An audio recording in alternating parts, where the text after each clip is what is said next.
Sound check. Okay na po.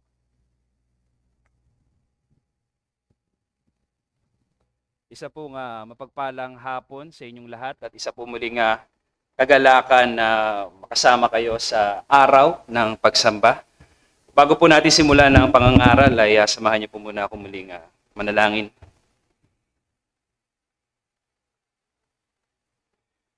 Aming Panginoon at aming Diyos, ang aming hari na humahawak ng lahat ng bagay at soberanong pinapangasiwaan ang pinakamaliit na butil hanggang sa pinakamalaking mga bituin. Kayo ang humahawak, kayo ang nagsasaayos, kayo ang nangangasiwa ng lahat ng ito. Ang kaisipan na yon, ang katotohanan na yon, ay nagdadala sa amin na lalong humanga sa inyong pagkadiyos na hindi kayo Diyos na sinasangkapan o nahihiwalay o Diyos na hango ang inyong pagkadiyos sa ibang bagay. Ang inyong pagiging makapangyarihan at soberano ay yun ang inyong kalikasan mismo. At ang katangian na yon, ang katotohanan na yon ay nakamamanghang isipin. Ngunit mas lalo kami pinamangha sa katotohanan kay Hesukristo, makikita namin ang lahat-lahat na dapat naming makita at masilayan sa inyong pagkadiyos. Kay Kristo nakita namin ang tunay na kaluwalhatian at kagandahan ng tunay na Diyos. At sa hapon pong ito, ang aming layunin, makita ang kagandahan na yon. Pukawin niyo po ang aming mga puso sa hapon na ito sa pamamagitan ni Kristo Jesus lamang at ang kanyang paghahari. Sanctify the hearts of every people through the beauty and glory of Christ. At ang aming mga puso ay maging matabang lupa na tumatanggap ng inyo pong salita. Samahan niyo po kami at pagpalain ng oras na ito sa pangalan po lamang ni Kristo Jesus. Amen.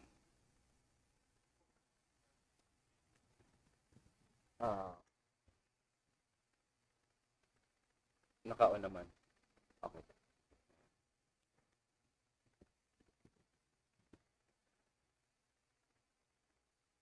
Sa ating panahon ngayon na mabilis sumikat ang maraming matuto ka lamang na magsalita, makagawa ng mga inspiring phrases. Madali kang sisikat ngayon sa social media at maaari ka na kagad tagurian na inspirational speaker. Ano po? At maraming mga talks, maraming mga content ng blog is hinahanap nila kung ano yung makakapagpasaya sa tao. Dahil yun ang hinahanap ng tao ngayon, ang mga bagay na magpapasaya sa kanila. Lahat ng bagay, everything today is measured by our happiness. If these things makes us happy, let's grab it. Kukuha niyo po ang aking ibig sabihin. Ganun po ang ating panahon ngayon. Kung ano ang bagay na magpapasaya sa iyo, mabilis siyang bebenta, mabilis siyang tatangkilikin ng tao. Pinaalalahanan ako ng isang aklat, ito ay binuksan ko nung mga nakaraang araw ni Michael Horton, Christless Christianity, at meron akong i-quote na isang magandang reminder para sa atin and as a church. And I quote, "It is easy to become distracted from Christ as the only hope for sinners. Where everything is measured by our happiness rather than by God's holiness, the sense of being sinners becomes secondary, if not offensive. A lot of things that distract us from Christ these days are even good things." Ang pinakapunto ng quotation na ito na sinasabi ni Michael Horton, mabilis madistract ang mga tao ngayon dahil lahat ng bagay ngayon is measured by happiness, even if yung cause ng happiness na yon is not Christ. Nakakalungkot sa maraming iglesia, maraming mga mananampalataya, they are very happy. Hindi po masamang maging masaya, pero as a Christian, the foundation and the source of that happiness must be Christ. Must be Christ. At maraming mga bagay ngayon, actually, they are good. Maraming mga mabubuting bagay can easily distract us from the beauty of Christ. Imagine that. Christ is so beautiful and yet we are easily so distracted of these trivial and earthly things. Sa hapon pong ito, nawa ay kaluguran ng Panginoon na sa pamamagitan ng ating pagbubulayan ng mensahe, mapukaw tayo sa isang mensahe na bilang mananampalataya, I must make sure that the cause of my happiness is Christ. At kailangan ko din matiyak natin na sa hapon na ito, dapat kong hinahanap palagi ang kagandahan ni Kristo. Kailangan tingnan natin ang ating sarili na mabilis ba ako nadidistract ng mga trivial na mga bagay na ito sa kagandahan ni Kristo. And as a Christian, that's not healthy to be easily distracted of these earthly, temporal things. Buksan niyo po ang inyong mga Biblia sa Gospel of Mark, chapter 12. Kung naalala niyo po, last month, nung ako po ay nangaral, dito ko din kinuha yung aking pinangaral. Ngayon po ay meron tayong titingnang ilang talata. Matthew chapter 12, verses 17 to 18. Ang aking babasahin pong talata ay isang quotation mula sa Isaiah chapter 42 verses 1 and 2 na sinitas, kinote ni Matthew, at ito po ang ating babasahin. Makinig po ang lahat, ito ang salita ng Diyos, walang pagkakamali at hindi maaring magkamali. Ito ang salita ng Diyos na may otoridad at dapat pakinggan ng buong iglesia. Verse 17. This was to fulfill what was spoken through Isaiah the prophet. Behold, my servant whom I have chosen, my beloved, in whom my soul is well pleased. I will put my spirit upon him, and he shall proclaim justice to the Gentiles. Napakaganda ng kinote ni Isaiah na passage coming from Isaiah chapter 42 verses 1 and 2. At mapupukaw kagad yung ating attention nung kinote niya dahil yung sa salitang behold. Before we expound the passage, gusto kong i-explain muna sa inyo ano bang nangyayari dito sa ating talata. Kung babalikan natin ang kabuuan ng chapter 12, pwede po bang ipod muna? Nangangatal na ako. Kung babalikan po natin ang chapter 12, ang kabuuan nito, makikita po natin na verses 1 to 14, yan yung event na kung saan nagkaroon ng conflict between Pharisees and Jesus Christ dahil may ginawa si Kristo sa araw ng Sabat. Anong ginawa ni Kristo sa araw ng Sabat? Verses 1 to 14, nagpagaling siya. At yung pagpapagaling na yon, kumbaga sa ating salita ngayon, minasama ng mga Pariseo. And after that, ano ang reaksyon ng mga Pariseo nang pinagaling ni Kristo ang isang may karamdaman ng panahon na yon?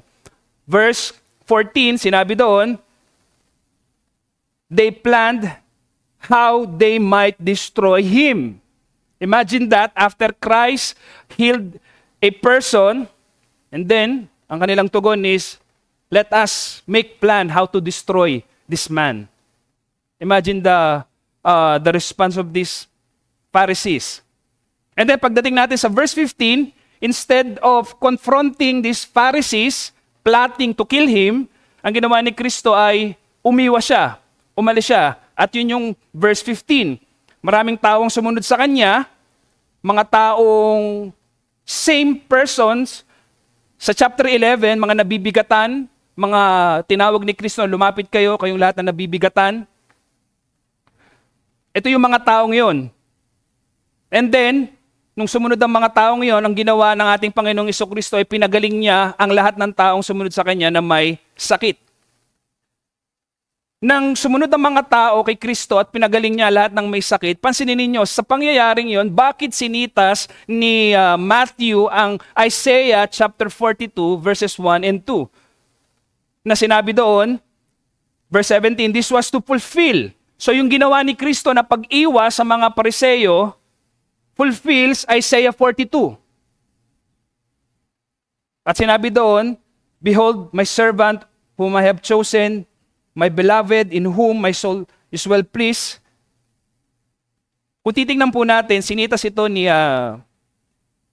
Matthew to show na yung servant of the Lord na tinutukoy sa Isaiah 42 is Christ.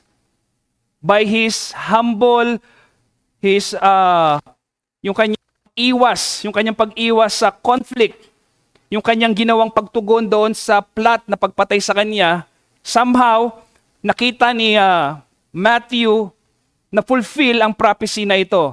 So, the point is, sinitas ni Matthew ang Isaiah 42 to show Christ is the servant of the Lord whom God has chosen, whom yung kanyang puso, isipin niyo po yun, wala namang kaluluwa o puso ang Diyos, pero just to express the delight of God, para makita natin yung picture, di ba sinasabi natin, yung puso ko ay talagang yung puso ko yung tunay na umiibig sa'yo. Dahil pinapakita natin yung ating being, yung ating inner being, minamahal natin yung taong yun. For us to understand, yung expression ay ginamit, my soul is well pleased. Pero sa ibang translation ay delight. Gusto kong maging mensahe natin sa umagang ito, sa hapon na ito, is, pag tinignan natin yung quotation, God the Father is speaking, expressing His delight, His joy to His Son. Kaya kung titingnan nyo yung verse 18, behold. Behold. So hapon pong ito, gusto kong maging mensahe. Ang ating pong mensahe is, beholding the Christ who delights the Father's heart. At ang aking challenge as a Christian, let us behold the Christ, yung Kristo na kinalulugdan at kinagagalakan ng ating Panginoon. Sa ating talata, meron tayong tatlong mga salita lamang na pag-aaralan. I will divide my message into 3 and I will expose 3 important words sa ating talata. Una, sinabi sa ating unang talata, verse 18, sinabi doon ay, behold. Hindi ko alam kung nakuha po ito sa Tagalog, pero mas maganda yung translation sa NASB, behold. And sino yung subject? Sino yung i-behold ang ating Panginoong Jesucristo? Nang sinabi ng talata, behold, God the Father is speaking. At yung salitang behold, every time na mag-a-appear yan, lalo na sa Old Testament, hindi yan basta simple expression. It's an exclamation calling for your full attention. Ibig sabihin, behold. Pag sinabi niyang behold, ano man ang ginagawa mo, tigilan mo yan, tingnan mo ito. Yun ang ibig sabihin ng salitang ito. But let me put the faithful meaning of this word, kung itatranslate natin ito, when the Father says, behold, it demands your full attention. It highlights na may sasabihing importante ang Diyos. God is speaking to sa original context, Isaiah, the Father is speaking sa nation ng Israel at sinasabi ng ating Panginoon sa kanila, tigilan niyo ang inyong ginagawa, may sasabihin akong importante. At ano yun? Tungkol ito sa servant ang ating Panginoon. Sa original context ng Isaiah, yung mga taong kausap dito ni Isaiah, audience ni Isaiah, ay mga people na lugmok sa kasalanan, may banta ng hatol, may banta na sila itatapon sa ibang bayan. Kaya kung titingnan po ninyo, Isaiah chapter 40, kasama yan sa unit ng chapters patungkol sa suffering servant. Chapter 40, verse 1 and 2, nagsimula ang chapter 40 ng Isaiah, sinabi, comfort my people. Her iniquity is pardon. Isipin niyo po yun. Comfort. Her iniquity is pardon. Ngayon ang tanong, saan manggagaling yung comfort na tinutukoy sa Isaiah chapter 40? Pag tiningnan natin, yung comfort na yun ay magmumula sa Isaiah chapter 42 verse 1, through the servant of the Lord. So, behold. Kaya sinabi ng Panginoon, behold, ito yung source of comfort. Kinukuha ng Panginoon ang atensyon ng buong bayan niya na despair, na lugmok sa kasalanan para tingnan ang kanyang servant. So in other words, ang Diyos Ama ay nagsasalita, kinukuha, dinidemand ang buong atensyon ng mga tao to behold His servant. At pagdating natin sa bagong tipan, ang servant na yon is no other than Christ Himself. Yun yung purpose kung bakit sinitas ito ni Matthew. Kaya, nang sinitas ni Matthew ang Isaiah 42, the word behold becomes crucial. Napakahalaga. Because pinapakita ni Matthew dito, deliberately, pinapakita ni Matthew na nagsasalita ang Ama at tinuturo ang Panginoong Jesucristo, long promised servant. So ginagamit ni Matthew ang Isaiah chapter 42 to draw the people's attention to Christ. Matthew is drawing their full attention, demanding their attention to Christ. Na si Kristo is the servant who will bring justice, pardon, hope, and the one who will accomplish their redemption. Ito yun. Ito yung hinihintay ninyo na magpapatawad ng inyong kasalanan, tutubos ng inyong kasalanan. Kung titingnan natin yung buod ng talata ngayon, napakasimple lamang po. Ano man ang inyong ginagawa, tigilan nyo ito. Behold the servant, behold Christ. Masdan nyo ang Panginoong Jesucristo. Tingnan nyo ang Panginoong Jesucristo. Tingnan nyo ang pinakahihintay, ang hinahanap ng mga anghel, ang sinisiyasat ng mga anghel, ang sinisiyasat ng mga propeta. Ito na siya. Dinescribe din ng ating Panginoon yung delight ng ating Panginoon sa Kanya. Kung titingnan natin ngayon, napakahalaga ng talatang ito dahil sa ating panahon ngayon, maraming mga distraction. Social media, yung endless cycle ng news ngayon, laman lagi ay DPWH, yan lagi ang laman ng balita. Merong mga pressure sa ating mga trabaho and even yung mabuti but heavy responsibilities na meron tayo sa ating family. Lahat ng ito, we are all bombarded of all this matter. Hindi ito masama ang mga bagay na ito, pero ang lahat ng ito ay umalis sa ating, kumukuha ng ating atensyon not to behold Christ. So we must be careful dahil maraming mga bagay sa ating buhay ngayon, maging mga mabubuting bagay, ay pwedeng kasangkapanin gamitin para alisin ang ating focus not to behold Christ. Yan ang danger ng mga bagay na ito. Walang masama sa mga nabanggit ko. Manood ka ng balita, walang masama dyan. Walang kasalanan dyan. Subaybayan mo ang balita, walang masama dyan. Gawin mo ang responsibilidad sa iyong pamilya, walang masama sa mga bagay na yan. Ngunit, ito ay may epekto sa atin. Ito ay maaaring maging kasangkapan for you to be distracted to this beauty of Christ. This beauty na kung titingnan natin sa konteksto ng langit, ito yung nagbibigay ng kagalakan sa mga anghel. Imagine that. Kaya sa ating panahon, napakahalaga yung admonition ni John Owen. Napakaganda nung sinabi ni John Owen sa kanyang aklat, Glory of Christ. Sinabi niya, the beholding of the glory of Christ is one of the greatest privileges and advancements that the believers are capable in this world. Let me repeat that. One of the greatest privileges and advancements that the believers are capable in this world. This is the life and the reward of the soul. Ang ganda na sinabi ni John Owen. This is the privilege of every Christian to behold. You are capable. Maaari, may kakayahan tayo to behold the glory and beauty of Christ. At yung sinabi niya, this is the reward of every soul who trusts Christ. So kayong bigyan ng 4 na application based on our text. First, beholding Christ is a privilege in this life. Beholding Christ is a privilege in this life.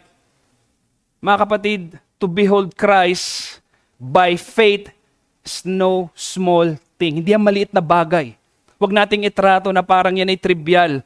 Because even the angels in heaven, they are longing to see, to look into the wonders of redemption, the wonder of the Redeemer. At tayo na bilang mga mananampalataya, nabuksan ang ating mga isipan to see the Redeemer. Yung mga anghel, hinahanap nila ito. Pero tayo, eto na, bukas na sa ating isipan, bukas ang ating puso. To behold Christ by faith is no small thing. We are capable of doing or beholding Christ.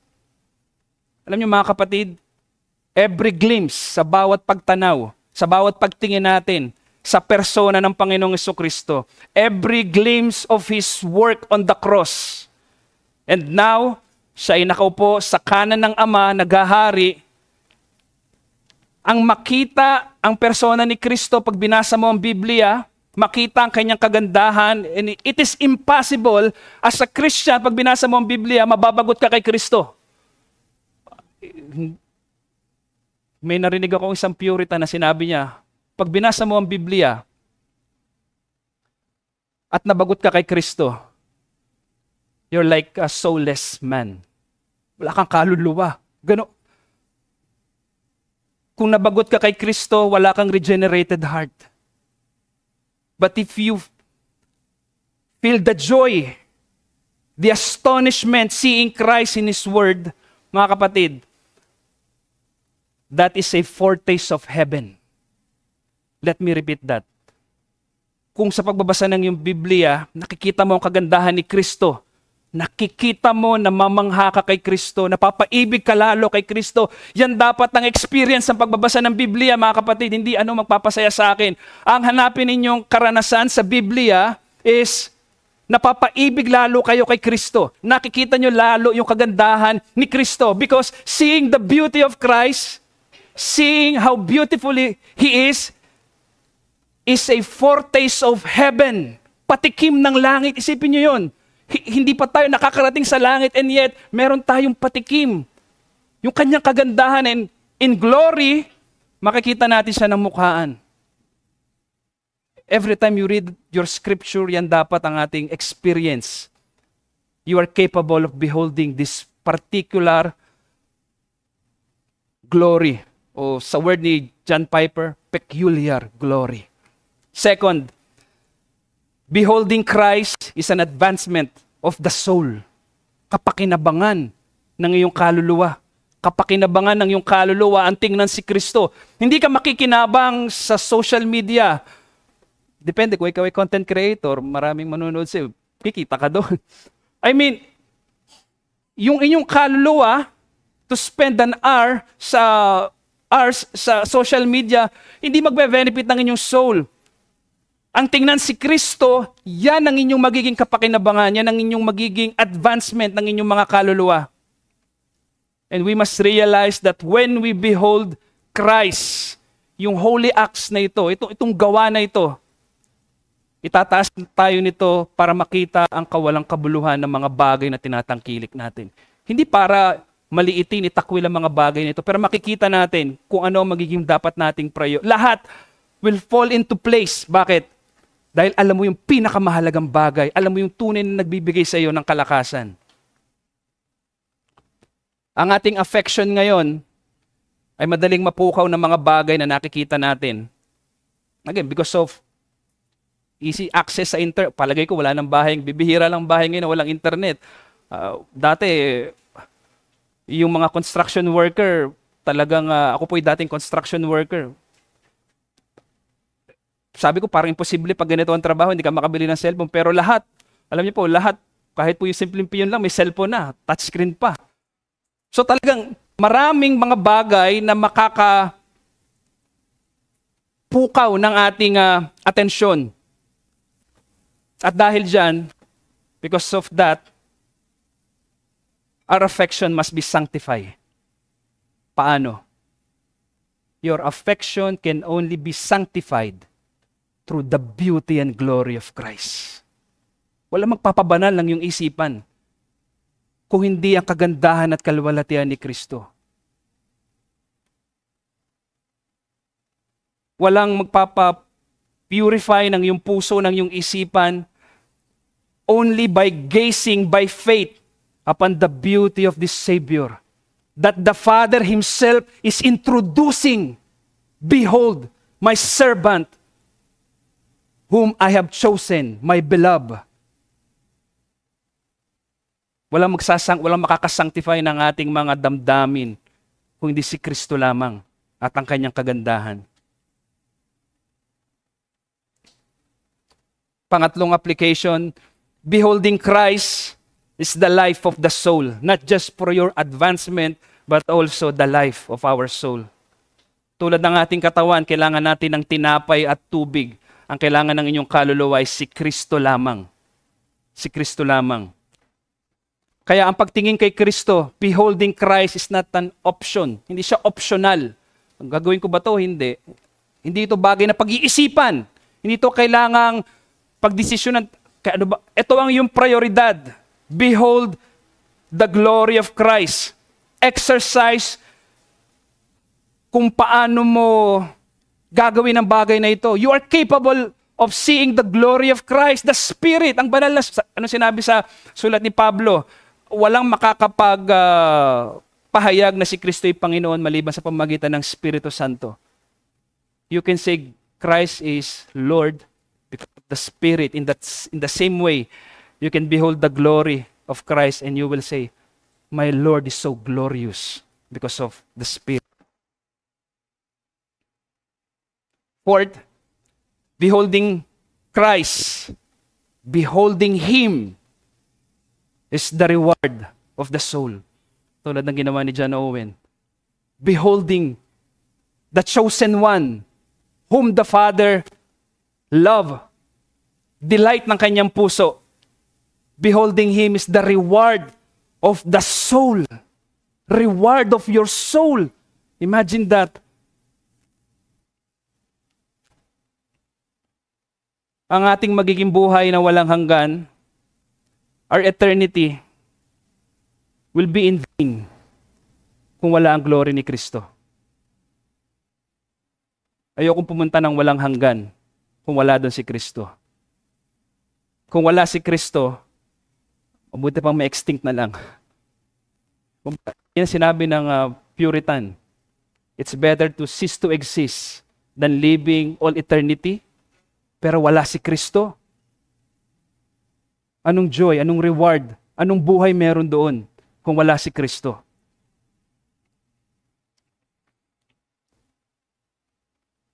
Sa langit, we have endless time of beholding Christ in His unveiled glory.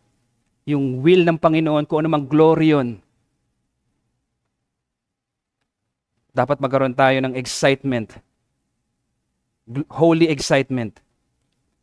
So that is the reason kung bakit kinote ni Matthew, behold, to get your attention. Yung ini-introduce ng Diyos is very glorious. Iniibig niya at kinagagalakan niya.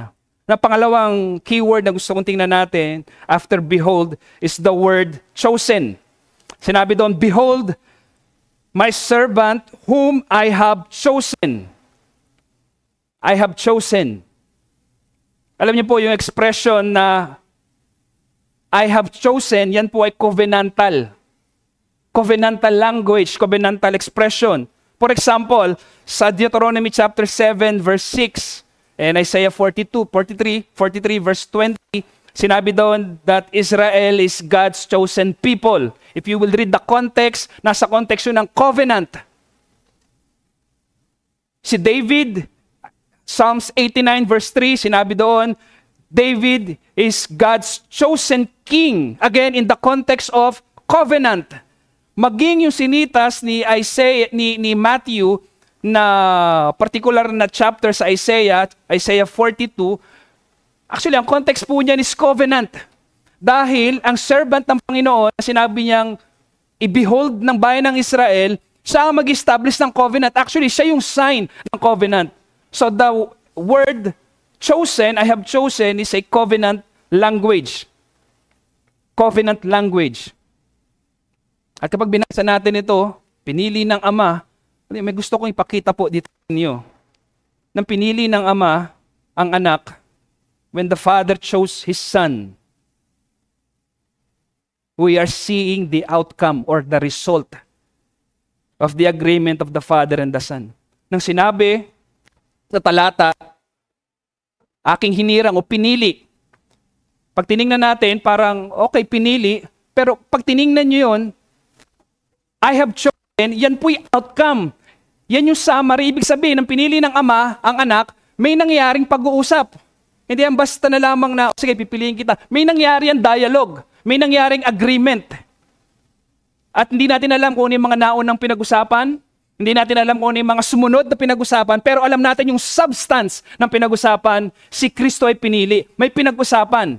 In other words, the Father choosing His Son is the result of their agreement. In technical term, ito po ay covenant of redemption. Covenant redemption. Covenant redemption, ito yung pagpaplano ng Panginoon. Paano ililigtas ang makasalanan? Paano natin for illustration lamang po, nag-uusap ang Ama at ang anak, paano natin ililigtas ang mga makasalanan na ito? Sige, ganito ang gagawin natin. Okay.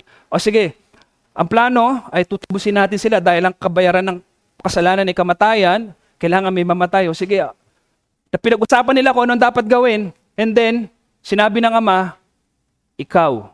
Nung sinabi ng Ama na pinipili kita, ibig sabihin, ina-appoint ang anak. Ikaw ang magiging mediator. Ikaw ang magiging advocate. Ikaw ang magiging redeemer. Ikaw ang magiging paschal lamb. Ikaw ang magiging suffering servant. Ikaw ang magiging ally.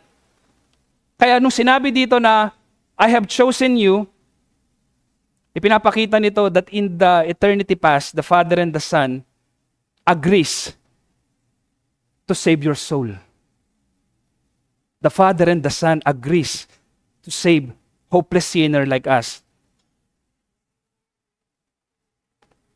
Mga kapatid, nang nilikha ng Diyos, nang ginawa ito ng Panginoon na sila'y nagplanong ililigtas ang makasalanan,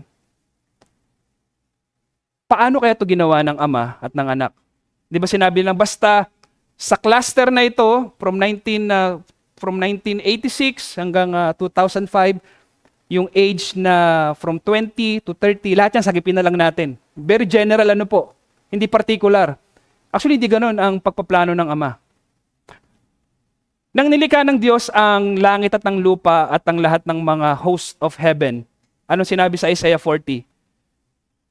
They know them by name. Wala pong pangalan ng mga bituin. Ang nagpangalan na lang dyan mga Greeks. Pero walang pangalan ng mga bituin. Yung expression na they know them, I know them by their name, it means, alam ng Panginoon their position, their size, kanilang magiging kulay, magiging layo. Ilan pong ibig sabihin noon? Tingnan nyo, gaano ka-intimate yung knowledge ng Panginoon sa kanyang creation, that individual stars, alam niya. They know their place. They know their size, color. Kung ganoon ang paraan ng paglikha ng Panginoon, how much more ang pagliligtas? Isipin nyo ito, ang Ama at Anak ay nag-agree. Anak, ikaw ang aking susugo, ikaw, planuhin natin ang pagliligtas ng makasalanan, ikaw ang magiging tagapagtubos. Iligtas mo si Joseph, iligtas mo si Carla, iligtas mo si Mary, iligtas mo si Peter, iligtas mo si Matthew, iligtas mo si Paul. Nang niligtas ng Panginoon ang bawat isa sa kanilang pagpaplano, niligtas nila ang mga ililigtas ng Diyos, alam niya by name. So hindi tayo randomly niligtas ng Diyos. Nang nagplano ang Diyos, niligtas kanila, may knowledge ang Panginoon, sino ka? Hindi ito randomly na niligtas ka ng Panginoon. Nakakamanghang isipin na mula sa walang hanggan, nagplano ang Diyos particularly ng ating kaligtasan.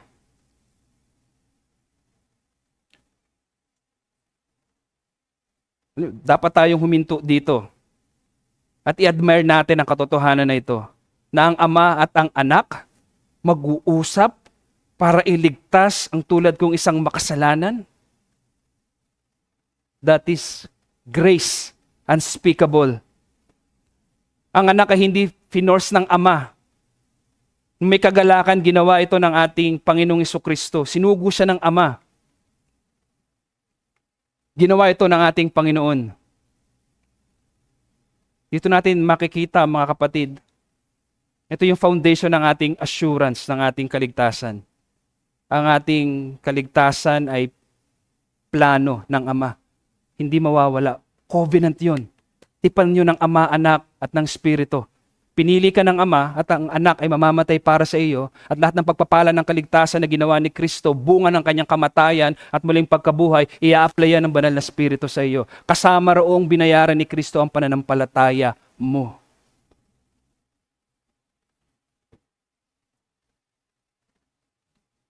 Makita natin ang kagandahan ng pagpili ng Ama, pagpaplano ng Ama sa ating kaligtasan. Ngayon, ikatlo, sinabi ng ating talata,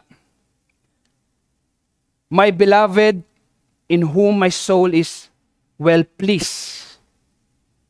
My beloved, whom my soul is well pleased. Aking minamahal at kinagagalakan ng aking puso. Sa pagsitas na ito ni Mateo, tingnan niyo po, talagang hina-highlight ni Mateo yung nararamdaman ng Ama. Alam niyo po ba na sa Ebanghelyo ni Mateo, tatlong beses itong ni-record ni Matthew. Ang nagsasalita dito ay ang Ama. Alam niyo po ba na hindi lang once, twice, kung hindi thrice, tatlong beses na ni-record ni Matthew na ang Ama ay nagsalita at ipinahayag niya ang kanyang pag-ibig at ang kanyang kagalakan kay Kristo. Matthew chapter 3, verse 17. Matthew chapter 3, verse 17, sinabi doon, And behold, a voice out of the heavens said, This is my beloved Son, in whom I am well pleased. Pangalawa, Matthew chapter 12, ito yung ating pinag-aaralan, Behold my servant, whom I have chosen, my beloved, in whom my soul is well pleased. And then chapter 17, alam niyo ba ang konteksto ng Matthew chapter 17? Ito yung Mount of Transfiguration, verse 5, sinabi doon, While he was still speaking, a bright cloud overshadowed them, and behold, a voice out of the cloud said, This is my beloved Son, with whom I am well pleased, listen to him. Tatlong beses inulit, at ang Ama nagsasalita dito. At sa Hebrew context, kapag inulit ng tatlong beses ang mga salita, binibigyan ito ng diin, ibig sabihin ito'y mahalaga. At dito, tatlong beses, dito basta nagkataon lamang. Sinadya ito ni Mateo na tatlong beses i-record, itala ang pagpapahayag ng Ama na ito, yung kanyang delight, yung kanyang pag-ibig sa kanyang anak. Dahil ang mga talatang ito ay nagpapakita kung gaano kahalaga, kung gaano kaibig-ibig, at kung gaano kasiyasiya ang Ama kay Kristo. Ganun ang nararamdaman ng Ama. At kailangan itong isulat ng tatlong beses para makita natin. Ito ay isang pahayag sa atin, ipinapakita sa atin, ganoon ang nararamdaman ng Ama. Kaya kung tayo'y titingin kay Kristo at tayo'y nabagot, may problema. May problema ka. May problema ang iyong kaluluwa, may problema ang iyong puso. Every Sunday by Sunday, ang laman ng pulpitong ito must be Christ. At kung nakakaramdam ka ng pagkabagot kay Kristo, suriin mo ang iyong sarili. Suriin mo ang iyong pananampalataya. Ito ang pag-ibig ng Diyos. Ito ang kagalakan ng Diyos at ang kanyang object ay si Kristo. Mga kapatid, bago natin isipin ang anumang bagay tungkol sa pag-ibig ng Diyos, bago natin isipin at pagbulay-bulayan ng pag-ibig ng Diyos, ang una nating dapat tingnan ay si Kristo lamang ang unang karapat-dapat na tumanggap ng dalisay, banal at walang hanggang pag-ibig ng Diyos. Bago mo isipin, mahal ba ako ng Diyos? Ang kailangan mong tingnan, sino yung unang minahal ng Diyos? Sino yung tunay na iniibig ng Diyos? Si Kristo at ang kanyang anak. Ipinapakita dito na si Kristo ay likas na karapat-dapat na tumanggap ng buong pag-ibig ng Diyos mula pa sa walang hanggan. Ang gusto kong bigyan din sa inyo, ito yung nararamdaman. Bago mo tingnan ang pag-ibig ng Diyos sa anumang anggulo, una mong tingnan ay si Kristo. Si Kristo lamang. At ipapahayag ko sa inyo, si Kristo lamang ang unang dapat, ang may karapatan na tumanggap ng pag-ibig ng Diyos. Balikan natin yung ating talata. Tingnan ninyo yung mga pangungusap dito. Behold, my servant whom I have chosen. Ito po, my beloved, whom my soul is well pleased. Tiningnan niya si Kristo, ito ang naramdaman niya. There is something in Christ. Para yung damdamin ng Ama ay maging ganun ng tugon. Pag nakakita kayo ng bagay na pangit, ano magiging tugon ninyo? Mapapayak kayo siguro. Yak, kadiri. Gaganon kayo. Pero pag nakakita kayo ng maganda, pag maganda yon, alam niyo yung maganda, makakaramdam kayo ng, wow, ang ganda. Merong emotion, ano po. So, nung nakita ng Diyos ang Panginoong Jesucristo, ano ang kanyang naramdaman? Ito yung kanyang pinapahayag niya sa atin kung ano yung naramdaman ng Panginoon sa kanyang anak. Ito yung damdamin ng Ama tungo sa kanyang anak. Anong meron si Kristo? At ganoon ang naramdaman ng Ama. I am well pleased. My beloved, yung puso, yung kaluluwa ng ating Diyos. Kadmuli, wala po, baka sabihin po niyo, tuturo ako na ang Diyos ay may wala pong kaluluwa. Ano po? Ang Ama, yun lamang po yung expression para ipakita yung damdamin. When the Father, listen to this. When the Father looks on Christ, ano nakita ng Ama sa anak, kaya ganun ang damdamin ng Ama. Tumingin ang Ama sa anak, and what he saw, the Father saw His own glory to His Son. Walang magpapagalak sa Panginoon kung di ang kanyang sariling kaluwalhatian. Walang pwedeng, ang magkokos lamang ng sariling kagalakan ng Diyos, isang kanyang sariling glory. At ang glory na yon, ang glory ng Ama, ang glory ng kanyang pagkadiyos ay nakita niya kay Kristo. When the Father looks on Christ, He saw His own glory, He saw the Father, He saw His own perfection, the Father saw His own beauty in Christ, the Father saw His own pure holiness in Christ, the Father saw His own righteousness in Christ, because Christ is the very image of the invisible God.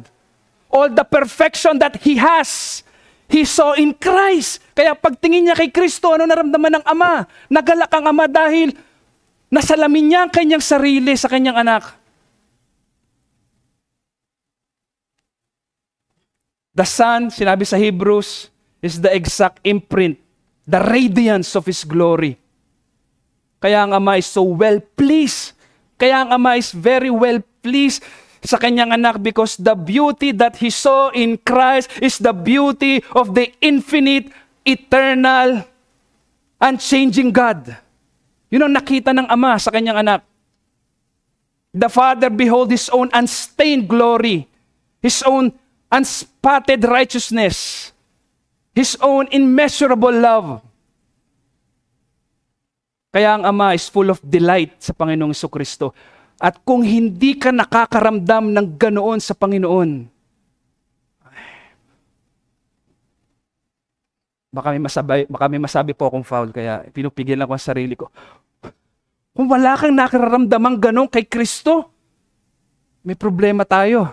Because the Father Himself is full of delight nang makita niya ang anak, because He saw His own perfection and glory in the person of His Son. Mga kapatid, kaya ko po ito binibigyan din, alam niyo po kung bakit? Kung titingnan tayo ng Ama ngayon, labas ako kay Kristo, pag tiningnan ako ng Ama, ano sa palagay niyo mararamdaman ng Ama? Katulad din ba na, oh, my beloved, whom my soul is well pleased? Yung ba mararamdaman ng Ama? Pag tiningnan ako ng Ama, ang mararamdaman sa akin ng Ama is pure and holy wrath. Puot ang mararamdaman sa akin ng Ama. Walang mararamdaman ng Ama, Diyos Ama sa akin, kung di puot, hatol.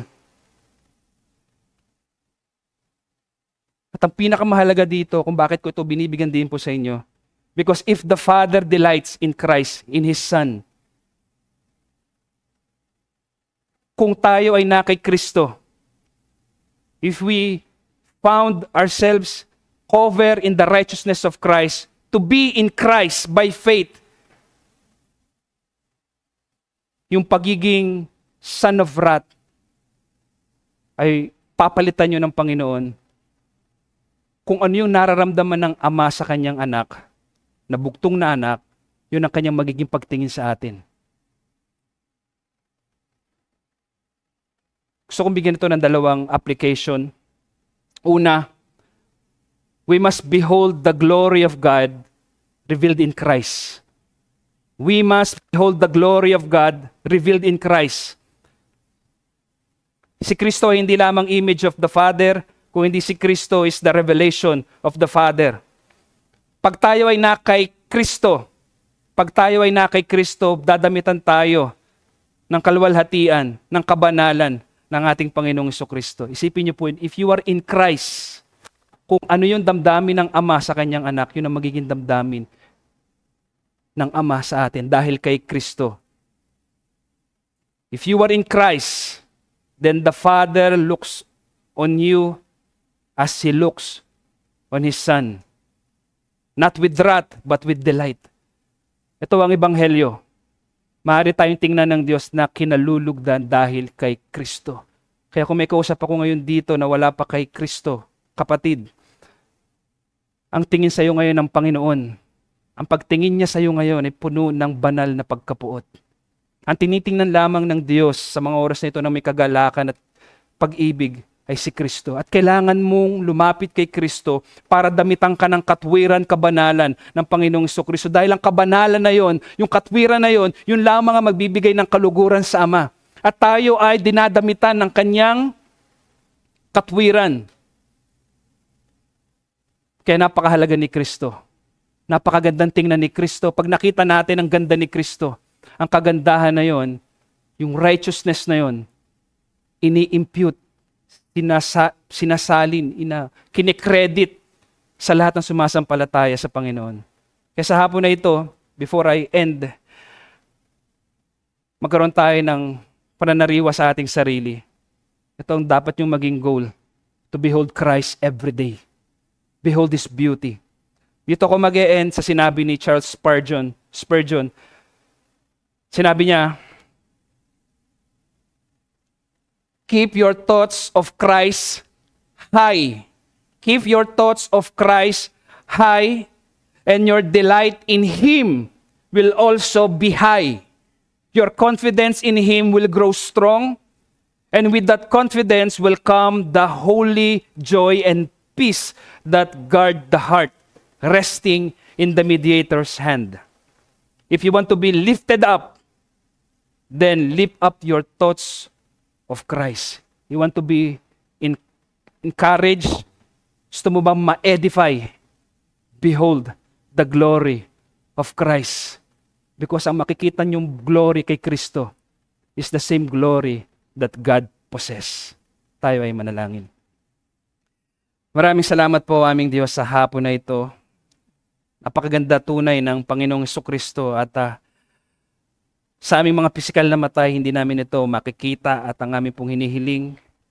Buksan mo ang aming mga spiritual na mga puso at mga paningin at makita namin ang mga bagay na ito. No one can sanctify our minds, our hearts, the way we view things apart from the sanctifying effect of the beauty and glory of Christ. Kaya po sa hapon na ito, aming Ama, naway napukaw kami that as a Christian, ito yung goal namin, every day, i-workout namin, laging i-cultivate namin na meron dapat kami laging joy sa beauty ng Panginoong Jesucristo.